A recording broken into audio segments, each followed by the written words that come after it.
disturbance નથી અહીંયા આગળ સ્પીડથી વધારે ગાડી ચલાવે અમને સ્પીડ સૌથી વધારે સ્પીડોથી ગાડીઓ જાય છે લોકો ગમે તેમ ચલાવે સમજતા નથી એ મહત્વનું છે એટલે સ્પીડ બ્રેકરની જરૂર છે અમારે અમે એટલું જ કહેવા માંગીએ છીએ આની પહેલા તમે રજૂઆત કરેલી છે સ્પીડ બ્રેકર કે એના માટે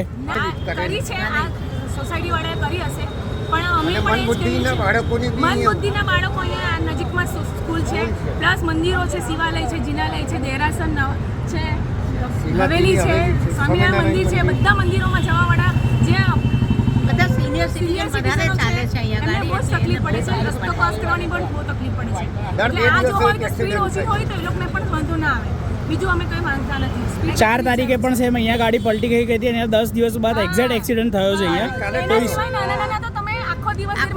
નાના તો થાય એ તો ન્યૂઝમાં આવતું જ નથી એ તો ટુ વ્હીલર વાળા તો કેટલા આખો દિવસ અથડાય અહીંયા ચમકલા તો થયા જ કરે આજે જરાક વાગ્યું આજે જરાક વાગ્યું પણ આ મોટું થયું પછી જ આ વધારે નુકસાન થયું છે સ્પીડ બ્રેકર સાથે ટ્રાફિક પોલીસ હોવી બી જરૂરી છે કારણ કે ટ્રાફિક પોલીસ બી નથી ટ્રાફિક લાઇટ બી નથી ટ્રાફિક પોલીસ બી નથી લાઇટ હવે સમય છે કે અહીંયા ને અહીંયા છે એટલે આપણે લાઇટની જરૂર મેઇન સ્પીડ બ્રેકરની જ જરૂર છે સ્લો થઈ જાય એટલે 5 બમ્પર આવી જાય ને તો પણ તમારું થઈ જાય